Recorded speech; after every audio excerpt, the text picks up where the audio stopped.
ನಮಸ್ತೆ ವೀಕ್ಷಕರೇ, ಅಮ್ಮನ ಅಡುಗೆ ಚಾನಲ್ಗೆ ಸ್ವಾಗತ ಸುಸ್ವಾಗತ. ನಾವಿವಾಗ ನೋಡ್ತಾ ಇರೋದು ನುಗ್ಗೆ ಸೊಪ್ಪಿನ ಬೋಂಡ. ನುಗ್ಗೆ ಸೊಪ್ಪು, ಕರಿಬೇವಿನ ಸೊಪ್ಪು, ಕೊತ್ತಂಬರಿ ಸೊಪ್ಪು ಮತ್ತು ಆನಿಯನ್ನು, ಹಸಿಮೆಣ್ಸಿನ್ಕಾಯಿ ಇಷ್ಟನ್ನು ಯೂಸ್ ಮಾಡಿಕೊಂಡು ಮಾಡ್ತಾಯಿದ್ದೀವಿ. ನಾನು ನಮ್ಮ ಚಿಕ್ಕಮ್ಮ ಮನೆಗೆ ಬಂದಿದ್ದೀನಿ. ನಮ್ಮ ತಂಗಿ ಇವತ್ತು ಸ್ಪೆಷಲ್ ಬೋಂಡ ಮಾಡ್ಕೊಡ್ತೀನಿ ನಮಗೆ ಅಂತಂತಂದ್ಲು. ಹೇಗೆ ಮಾಡ್ತಾಯಿದ್ದಾಳೆ ನೋಡೋಣ ಬನ್ನಿ. ನೋಡಿ, ಸಣ್ಣದಾಗಿ ನುಗ್ಗೆ ಸೊಪ್ಪನ್ನ ಕಟ್ ಮಾಡ್ಕೊಂಡಿದ್ದಾಳೆ. ನುಗ್ಗೆ ಸೊಪ್ಪು ತಿನ್ನೋದು ತುಂಬ ಒಳ್ಳೆಯದು ಆರೋಗ್ಯಕ್ಕೆ. ಐರನ್ ಕಂಟೆಂಟ್ ಎಲ್ಲ ಇರುತ್ತಲ್ವ. ನೋಡಿ, ನುಗ್ಗೆ ಸೊಪ್ಪೇ ಡಾಮಿನೇಟು, ಅದಕ್ಕೆ ನುಗ್ಗೆ ಸೊಪ್ಪು ಜಾಸ್ತಿ ಹಾಕ್ಕೊಂಡಿದ್ದಾಳೆ. ಮತ್ತು ಆನಿಯನ್ ಕಟ್ ಮಾಡ್ಕೊಳ್ತಾ ಇದ್ದಾಳೆ. ಒಂದೆರಡು ದೊಡ್ಡ ಆನಿಯನ್ ಕಟ್ ಮಾಡ್ಕೊಳ್ತಾ ಇದ್ದಾಳೆ.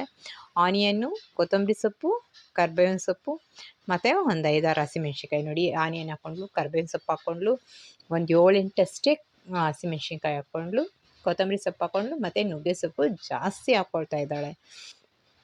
ಮತ್ತು 1 ಕಪ್ನಷ್ಟು, ಕಪ್ಪಲ್ಲ ಬೌಲಷ್ಟೇ ಕಡಲೆ ಹಿಟ್ಟು ಹಾಕ್ಕೊಂಡಿದ್ದಾಳೆ. ನಾವೆಲ್ಲ ಗುಂಪು ಜಾಸ್ತಿ ಸೇರಿದ್ದೀವಲ್ವ, ರುಚಿಗೆ ತಕ್ಕಷ್ಟು ಉಪ್ಪು ಹಾಕ್ಕೊಂಡಿದ್ದಾಳೆ. ಎಲ್ಲನೂ ಕರೆಕ್ಟಾಗಿ ಮಿಕ್ಸ್ ಮಾಡ್ಕೊಳ್ತಾಳೆ. ಸ್ವಲ್ಪನೇ ಸೋಡಾ ಹಾಕ್ಕೊಂಡಿದ್ದಾಳೆ. ನೋಡಿ, ಚೆನ್ನಾಗಿ ಕಲಿಸ್ಕೊತಾ ಇದ್ದಾಳೆ. ಏನು ಸಮ್ಮರ್ ಅಲ್ವಾ, ಎಲ್ಲರೂ ಒಬ್ಬರ ಮನೆಗಳಿಂದ ಒಬ್ಬರ ಮನೆಗೆ ಹೋಗೋದು ಬರೋದು ಇದ್ದೇ ಇರುತ್ತೆ.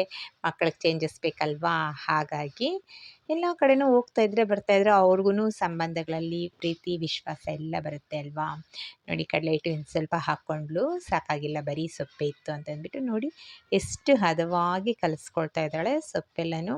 ನುಗ್ಗೆ ಸೊಪ್ಪು ತಿನ್ನೋದು ತುಂಬ ಒಳ್ಳೆಯದು, ಐರನ್ ರಿಚ್ ಇರುತ್ತೆ. ಇದು ಮೊಣಕಾಲು ನೋವು, ಕಾಲು ನೋವು, ಸೊಂಟ ನೋವು ಈ ಥರ ಇರುತ್ತಲ್ವಾ, ಈ ಥರ ಇರೋರಿಗೆಲ್ಲರಿಗೂ ಸೊಪ್ಪು ತಿನ್ನೋದು ತುಂಬ ಒಳ್ಳೆಯದು. ಮತ್ತು ಶುಗರ್ ಪೇಷಂಟ್ಸ್ಗೂ ಅಷ್ಟೇ ಹೆಚ್ಚು ಸೊಪ್ಪಿನ ಬಳಕೆ ಮಾಡಬೇಕು.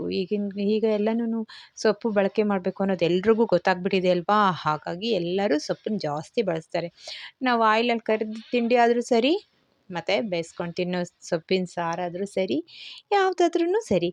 ನೋಡಿ, ನುಗ್ಗೆ ಸೊಪ್ಪಿನ ಬೋಂಡಗೆ ನುಗ್ಗೆ ಸೊಪ್ಪನ್ನೇ ಮಾಡ್ಕೊಂಡಿದ್ದಾಳಲ್ವ, ಎಷ್ಟು ಹದವಾಗಿ ಕಲಿಸ್ಕೊಂಡಿದ್ದಾಳೆ. ಒಂದು 10 ನಿಮಿಷ ಬಿಟ್ಟರೆ ಇದು ಇನ್ನೂ ತುಂಬ ಚೆನ್ನಾಗಿ ಊರುತ್ತೆ. ನೋಡಿ, ಕರೆಕ್ಟಾಗಿ ಕಲಿಸ್ಕೊಂಡಿದ್ದಾಳೆ.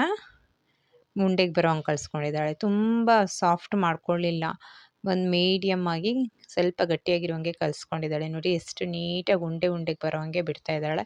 ಒಳ್ಳೆ ಬೇಬಿ ಬೋಂಡ ಥರ ಚಿಕ್ಕದಾಗಿ ಬೋಂಡಗಳನ್ನ ಬಿಡ್ತಾ ಇದ್ದಾಳೆ. ನೋಡಿ, ಬೇಬಿ ಬೋಂಡ ಅಂತ ಕರಿತಾ ಇದ್ದೀವಿ ನಾವು ಇದಕ್ಕೆ. ಚಿಕ್ಕದಾಗಿ ಬಿಡ್ತಾ ಇದ್ದಾಳಲ್ವ, ಪಕೋಡಗಳ ಥರ, ಅದಕ್ಕೆ ಬೇಬಿ ಬೋಂಡ ಅಂತಂದ್ವಿ. ಸೂಪರಾಗಿದೆ ನೋಡಿ. ಹದವಾಗಿ ಎರಡೂ ಕಡೆ ಕೆಂಪಗೆ ಕರ್ಕೋಬೇಕು. ಈ ಬೋಂಡಗಳು ನಿಮ್ಗೆ ಇಷ್ಟ ಆಗಿದೆ ಅಂತಂದರೆ ಲೈಕ್ ಮಾಡೋದು, ಶೇರ್ ಮಾಡೋದು, ಸಬ್ಸ್ಕ್ರೈಬ್ ಮಾಡೋದು ಮರಿಬೇಡಿ. ಖಂಡಿತ ಕಾಮೆಂಟ್ ಮಾಡಿ ತಿಳಿಸಿ ಹೇಗೆ ಬಂದಿದೆ ಅಂತಂದ್ಬಿಟ್ಟು. ನೀವು ಮಾಡಿ, ಎಷ್ಟು ಸೂಪರಾಗಿರುತ್ತೆ ಅಲ್ವಾ. ನೋಡಿ, ಎಷ್ಟು ಚೆನ್ನಾಗಿ ಕರಿತಾ ಇದ್ದಾಳೆ. ಎರಡೂ ಕಡೆ ಕೆಂಪಗೆ ಕರೆದುಕೊಂಡು ಅದನ್ನು ಎಲ್ಲ ಒಂದು ಕಡೆ ಎತ್ಕೊಳ್ಳೋಣ. ಎಷ್ಟು ಸೂಪರಾಗಿದೆ ನೋಡಿ. ಗರಿಯಾದ ರುಚಿಯಾದ ಬಾಯಲ್ಲಿ ನೀರಿರಿಸೋ ಬೋಂಡ ರೆಡಿ. ಈ ಬೋಂಡಗಳು, ಸೊಪ್ಪಿನ ಬೋಂಡ ನಿಮ್ಗೆ ಇಷ್ಟ ಆಗಿದ್ರೆ ಲೈಕ್ ಮಾಡೋದು, ಶೇರ್ ಮಾಡೋದು, ಸಬ್ಸ್ಕ್ರೈಬ್ ಮಾಡೋದು ಮರಿಬೇಡಿ. ಮತ್ತು ನೀವು ಮಾಡಿ ಕಾಮೆಂಟಲ್ಲಿ ಬರೆದು ತಿಳಿಸಿ ಹೇಗೆ ಬಂದಿದೆ ಅಂತಂದ್ಬಿಟ್ಟು. ನೋಡ್ತೀರಾ, ಬೇಬಿ ಬೋಂಡ ಏನು ಸೂಪರಾಗಿದೆ. Thank you for watching.